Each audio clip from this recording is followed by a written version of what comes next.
Hello families, welcome to Storytime. I'm so happy you came to join me for this book today. We are going to be reading Corduroy.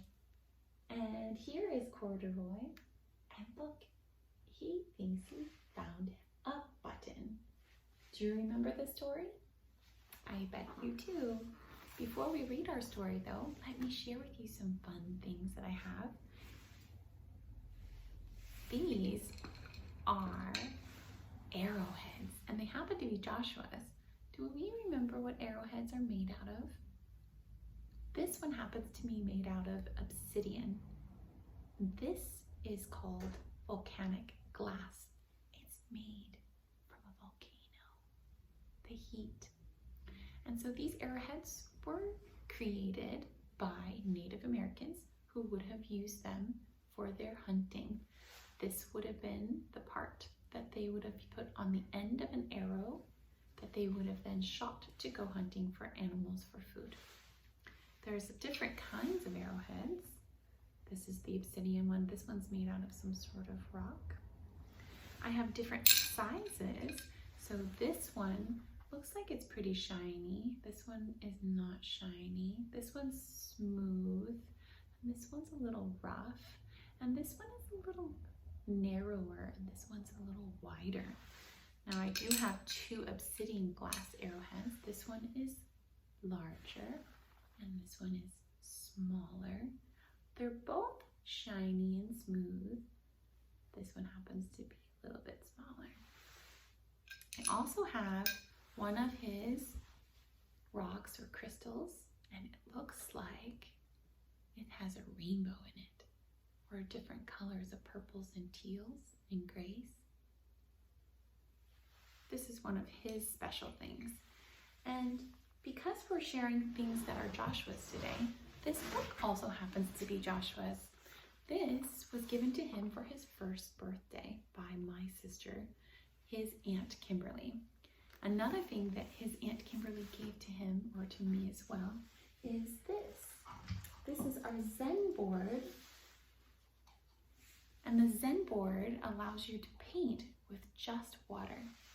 So I have some water right here, and I'm just going to dip my paintbrush into the water, and I can make a design on the board.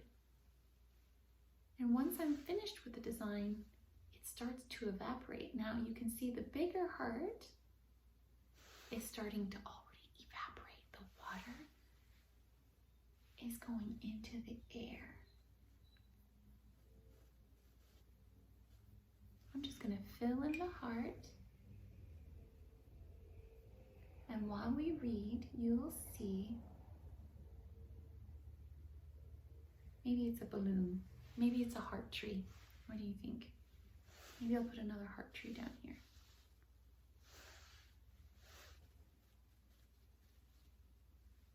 Now we have one of these at school, so you might remember doing this at school, but I think it's a little bit smaller.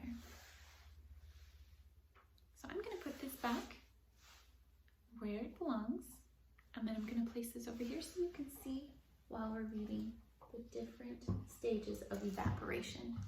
Can you see that? Let me move it back a little bit. There we go.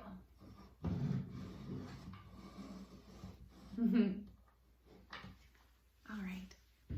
Well, I do have our candle, and it has been lit.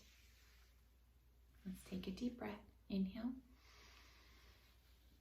Exhale through your nose. Okay. Let's start our story. Corduroy. Now I want to show you, sometimes people make inscriptions or writing a letter to the person who they give the book to, and inside, that's what my sister did for Joshua, my son, when he was receiving this for his birthday, a special message. Corduroy, story and pictures by Don Freeman. Corduroy is a bear who once lived in the toy department of a big store. Day after day, he waited with all the other animals and dolls for somebody to come along and take him home.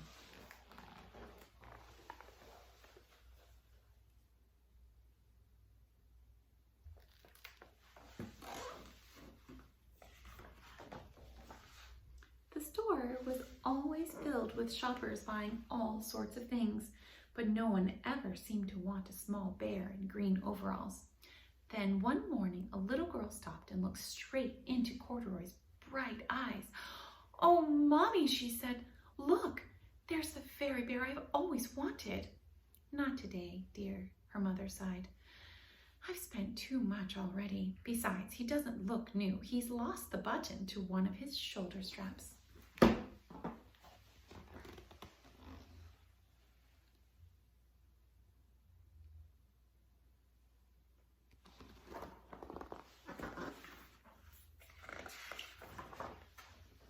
Corduroy watched them sadly as they walked away. "I didn't know I'd lost a button," he said to himself. "Tonight, I'll go and see if I can find it."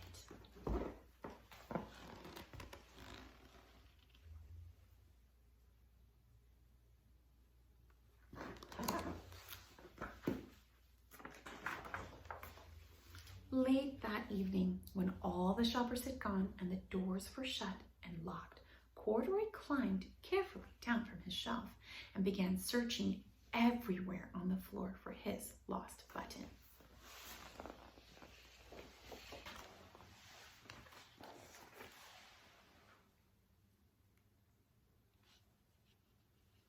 Now, is this a mountain?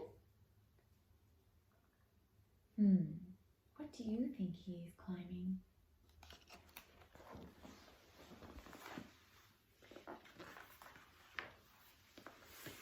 He stepped off the escalator as it reached the next floor, and there, before his eyes, was a most amazing sight.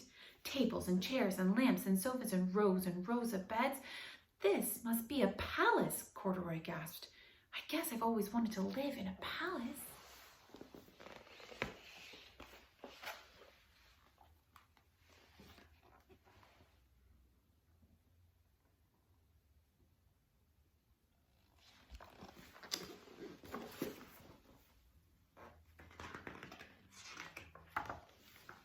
He wandered around admiring the furniture. "This must be a bed," he said. "I've always wanted to sleep in a bed." And up he crawled onto a large, thick mattress. All at once he saw something small and round.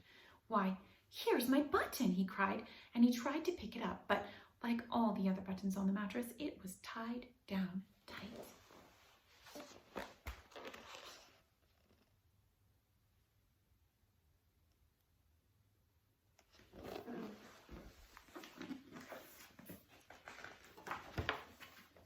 He yanked and pulled with both paws until, pop!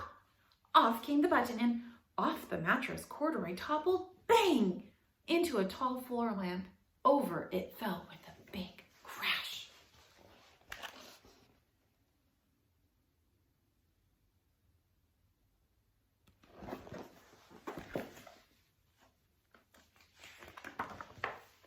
Corduroy didn't know it, but there was someone else awake in the store.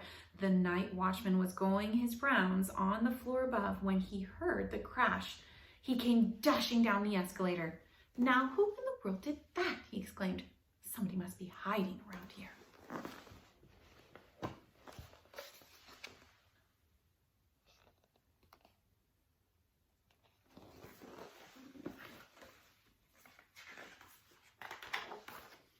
He flashed his light under and over sofas and beds until he came to the biggest bed of all, and there he saw two fuzzy brown ears sticking up from under the cover. "Hello," he said. "How did you get upstairs?"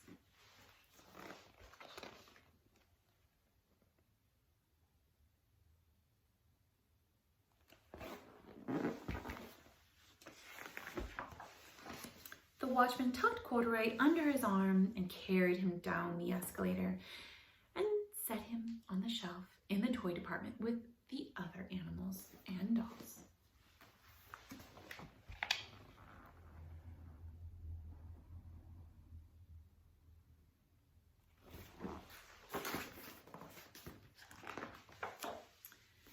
was just waking up when the first customers came into the store in the morning, and there, looking at him with wide, warm smile, was the same little girl he'd seen only the day before.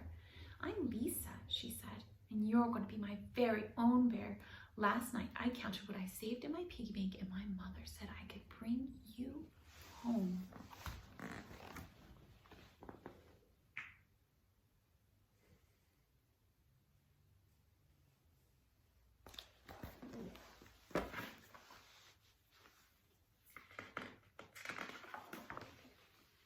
"Shall I put him in a box for you?" the saleslady asked. "Oh, no, thank you," Lisa answered, and she carried Corduroy home in her arms.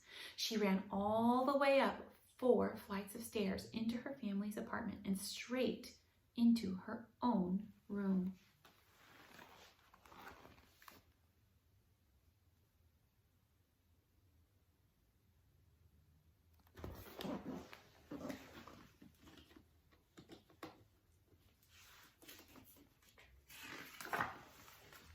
Corduroy blinked. There was a chair and a chest of drawers, and alongside a girl-sized bed stood a little bed just the right size for him. The room was small, nothing like the enormous palace in the department store. "This must be home," he said. "I know I've always wanted a home." Lisa sat down with Corduroy on her lap and began to sew a button on his overalls. "I like you the way that you are," she said, "but you'll be more comfortable with your shoulder strap fastened."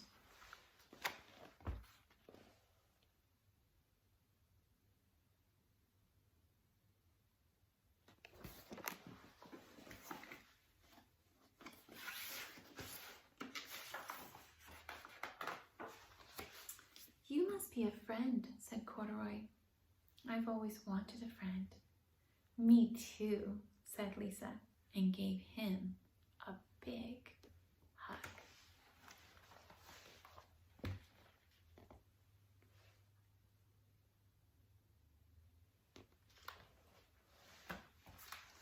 Bum, bum.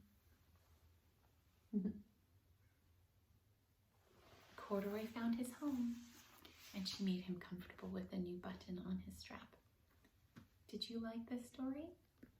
I hope you did. We're going to go ahead and blow out our candle and say goodbye for now. We can watch the smoke.